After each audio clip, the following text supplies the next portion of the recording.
కేటీఆర్ కు high court big shock ఇచ్చిందని చెప్పుకోవచ్చు. ఫార్ములా ఈ రేస్ కేసులో ఖచ్చితంగా ఏసీబీ విచారణకు హాజరు కావాలి.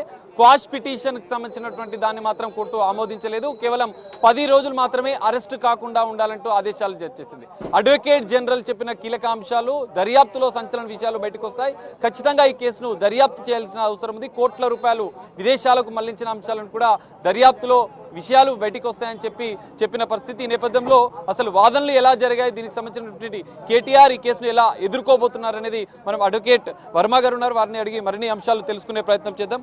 అన్న చెప్పండి, అసలు ఈ కేసులో ఎట్లా జరగబోతుంది? ఇది ఈ కార్ రేసింగ్ సంబంధించి హైదరాబాద్లో ఇంటర్నేషనల్ లెవెల్లో ఈ కార్ రేసింగ్ చేద్దామని చెప్పి అప్పటి మంత్రి కేటీఆర్ గారు భావించారు. దాంట్లో చాలా అవకతవకలు జరిగిందని చెప్పి దాని నెక్స్ట్ గవర్నమెంట్ అంటే కాంగ్రెస్ గవర్నమెంట్ రేవంత్ రెడ్డి గారు ఎక్కడైతే అవకతవకలు జరుగుతాయో, ఎక్కడైతే అవినీతి జరుగుతుందో అక్కడ ఇన్వెస్టిగేషన్ చేసి వాళ్ళ అంతం చూడడానికి ఈ రేవంత్ రెడ్డి గారి గవర్నమెంట్ అండ్ వాళ్ళకి సంబంధించిన ఆఫీసర్లు పనిచేస్తున్నారు. ఎక్కడ కూడా అవినీతి జరగదు. అంటే రేవంత్ రెడ్డి గారి ఏంటంటే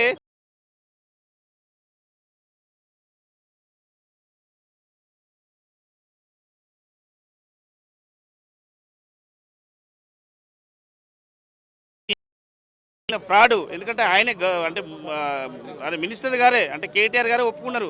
ఎందుకంటే నెక్స్ట్ గవర్నమెంట్ మాదే వస్తుంది, ఇంకా ఎన్నైనా చేసుకోవచ్చు, ఎన్ని అవకతవకలు చేస్తుంటే ఆయన స్టేట్మెంట్ బట్టి చెప్తుంది. ఎందుకంటే అంటే లక్కీలు ఏంటంటే తెలంగాణ ప్రజల యొక్క అదృష్టవశాత్తు కాంగ్రెస్ గవర్నమెంట్ రావడం జరిగింది. దీంట్లో భాగంగా అంటే దీంట్లో ఫ్రాడ్ జరిగిందని భావించినాక వెంటనే ఏ విధంగా ఇన్వెస్టిగేషన్ చేద్దాం, ఎవరికి ఇద్దామని చెప్పి ఆలోచించినప్పుడు ఏసీబీ వాళ్ళకి ఈ కేసు, ఎందుకంటే దీంట్లో మిస్అప్రియేషన్ జరిగింది, సో ఫ్రాడ్ జరిగింది. అట్ ద సేమ్ టైం అంటే దీంట్లో రకరకాలుగా మ్యానిపులేట్ చేయడం జరిగింది. సో దాంట్లో భాగంగా ఇన్వెస్టిగేషన్ జరిగితే దీంట్లో ఐఏఎస్ ఆఫీసర్లు అంటే జిహెచ్ఎంసీ ఆఫీసర్లు, హెచ్ఎండిఏ ఆఫీసర్లు ఉన్నారు కాబట్టి వీళ్ళని ఎంక్వైరీ అంటే అండ్ మినిస్టర్లు ఉన్నారు ఇక మినిస్టర్లు ఉన్నారు అని చెప్పి భావించవచ్చు. సో భావించినాక వాళ్ళను ఒకవేళ అరెస్ట్ చేయాలన్నా, నోటీస్ ఇవ్వాలన్నా గవర్నర్ అనుమతి తీసుకున్నారు. సో గవర్నర్ అనుమతి తీసుకోవడానికి కొంచెం సమయం పట్టింది, ఒక 10 days 15 days టైం పట్టింది. ఈ సమయం పట్టిన తర్వాత గవర్నర్ గారు సిఎస్ గారికి లేఖ రాయడం జరిగింది. సిఎస్ గారు దీనికి సంబంధించిన విషయాలు వివరాలు ఇస్తూ ఏసీపీ గారిని అప్రోచ్ అవ్వడం జరిగింది. ఏసీపీ గారు వెంటనే ఎఫ్ఐఆర్ చేశారు. ఎందుకంటే ఒక క్రైమ్ జరిగినప్పుడు అంటే అంటే తెలంగాణ స్టేట్లో రేవంత్ రెడ్డి గవర్నమెంట్లో ఎక్కడ ఏం జరిగినా కానీ క్రైమ్ రిజిస్టర్ చేస్తారు. క్రైమ్ రిజిస్టర్ చేసిన తర్వాత వెంటనే ఎఫ్ఐఆర్ అయిన తర్వాత వెంటనే అప్పుడు ఇన్వెస్టిగేషన్ స్టార్ట్ అవుతుంది. అయితే ఇక్కడ ఏంటంటే ఎఫ్ఐఆర్ కాగానే ఇక్కడ ఇన్వెస్టిగేషన్ ఎవరి మీద అరెస్ట్ చేస్తారని లేకుంటే నోటీస్ ఇస్తారు కానీ ఎక్కడ కూడా ఏసీపీ వాళ్ళు కానీ లేకుంటే ఇంకా వేరే వాళ్ళు కానీ ఎక్కడ కూడా చెప్పలేదు. చెప్పకముందే వీళ్ళు అంటే ఏదో అది వేసుకున్నట్టు వాళ్ళు డైరెక్ట్ వచ్చి హైకోర్టును అప్రోచ్ అయ్యారు. హైకోర్టులో వచ్చారు కానీ ఇన్వెస్టిగేషనే కంప్లీట్ కాలేదు. దానికి 10 రోజులు టైం ఇచ్చారు. సో దానికే భారీ ఊరట ఇది వచ్చిందంటే ఇక్కడ వచ్చింది భారీ ఊరట వాళ్ళకి కాదు, ఏసీబీ వాళ్ళకు టైం వచ్చినట్టు. ఎందుకంటే సమయం ఎట్లా 10 days 15 days టైం పడుతుంది. దీంట్లో భాగంగా ఈ ఇన్వెస్టిగేషన్లో భాగంగా చాలామంది అండి A1 A2 A3తో పాటు చాలామంది అక్యూజులు ఉన్నారు. సో అక్యూజులు ఉంటే వాళ్ళందరి స్టేట్మెంట్ రికార్డ్ చేయాలి, అండ్ పంచ్ విట్నెస్ రికార్డ్ చేయాలి, డాక్యుమెంట్ సమీకరించాలి. ఇవంతా సమీకరించినాక దీనికి సంబంధించిన ఇన్వెస్టిగేషన్ నడుస్తూ ఉంటుంది, ప్రాపర్ వేరే నడుస్తూ ఉంటుంది. ఈ లోపల హైకోర్టుకు వచ్చింది కాబట్టి 27 తారీఖు నాడు మెయిన్ కేసుకు ఉన్నది, 30 తారీఖు వరకు ఊరట వచ్చింది. ఊరట జస్ట్ లీఫ్ అంతే. దానికి భారీ ఊరట వచ్చింది అని చెప్పి సందర్భంగా 30వ తేదీ వరకు విచారణ ఖచ్చితంగా కేటీఆర్ సహకరించాలని చెప్పి కోర్టు కూడా చెప్పిన పరిస్థితి. దీన్ని ఎట్లా చూడదు? దీన్ని అంటే ఎక్కడ కూడా కోర్టుకు కానీ పోలీసు వాళ్ళకు కూడా సహకరించొద్దని ఇక్కడ చెప్పలేదు. ఏంటంటే అరెస్ట్ చేయదండి. ఇక్కడ ఏసీపీ ఇక్కడ మీకు తెలియాల్సిన విషయం ఏంటంటే కేటీఆర్ గారిని ఎక్కడ కూడా అరెస్ట్ చేస్తారని చెప్పి ఏసీపీ వాళ్ళు ఎక్కడ స్టేట్మెంట్ ఇవ్వలేదు. సో నోటీస్ కూడా ఇవ్వలేదు. ఇవ్వనప్పుడు వాళ్ళు ఎందుకు అంతగానం? సో దాని ఏంటంటే ఇప్పుడు కోర్టు కూడా ఈ ఏసీపీ వాళ్ళకు ఊరట, ఎందుకంటే ఇన్వెస్టిగేషన్ కొంచెం టైం అవసరం ఉంటుంది. దీంట్లో అన్ని డాక్యుమెంట్ చేసిన తర్వాత నోటీస్ ఇస్తారా ఇంకోటి చేస్తారా అని చెప్పి కోర్టు నిర్ణయం చేస్తుంది.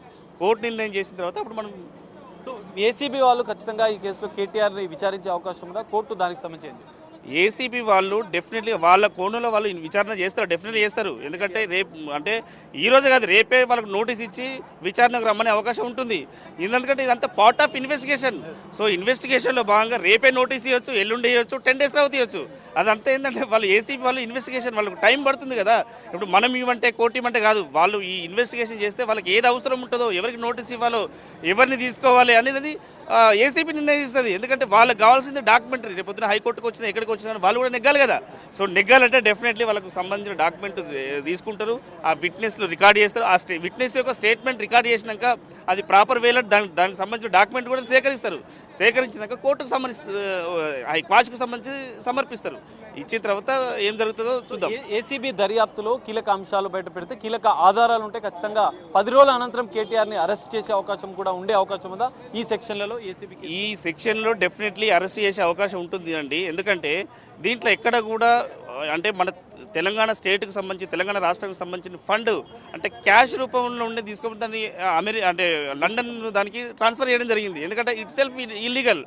మోర్ ఓవర్ ఇంకోటి ఏంటంటే ఎలక్షన్ కోడ్ ఉన్న సమయంలో ఎలక్షన్ కమిషన్కు రిపోర్ట్ చేయాల్సి వస్తుంది, చెప్పాల్సి వస్తుంది. ఎందుకంటే ఆ మాత్రం లేకుండా ఆయనకు తెలియకుండా ఆయన మినిస్టర్ చేసిండు.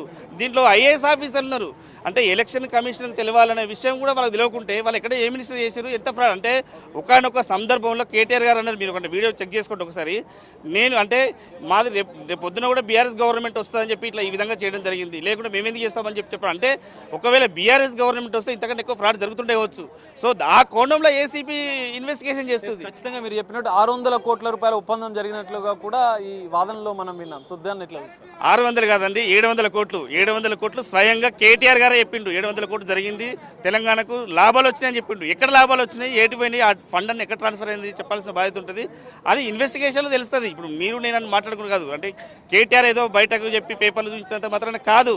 ఎందుకంటే ఇన్వెస్టిగేషన్లో ప్రాపర్ ఇన్వెస్టిగేషన్ చేసిన తర్వాత డెఫినెట్గా ఆ డాక్యుమెంట్స్ కూడా బయటకు వస్తాయి. ఆ డబ్బు ఎక్కడికి పోయింది, ఎవరి చేతులు మారినాయి అని చెప్పి వస్తుంది. వచ్చినప్పుడు డెఫినెట్లీ అరెస్ట్ చేసే అవకాశం ఉంటుంది, నోటీస్ ఇచ్చే అవకాశం ఉంటుంది. ఏం చేస్తారో డిపెండ్ అని అంతా ఇన్వెస్టిగేషన్లో ఏసీబీని బట్టి ఉంటుంది, మనం చెప్పలేము అది. ఓకే, సో ఇది ఖచ్చితంగా కేటీఆర్ని ఈ కేసులో విచారించే అవకాశం ఉంది. మరికొద్ది అంటే రేపు కానీ ఎల్లుండి కానీ కేటీఆర్కు మాజీ మంత్రి కేటీఆర్కు నోటీసులు ఇచ్చి విచారించే అవకాశం ఉంది. తదుపరి కౌంటర్ దాఖలు చేయాలని చెప్పి హైకోర్టు ఇరు పక్షాలకు కూడా నోటీసులు ఆదేశాలు జారీ చేసిన పరిస్థితి అయితే కనిపిస్తుంది. ఈ నేపథ్యంలో మొత్తంగా ఈ కేసులో ఫార్ములా ఈ రేస్ కేసులో కేసీఆర్కు ఒక స్వల్ప ఊరట.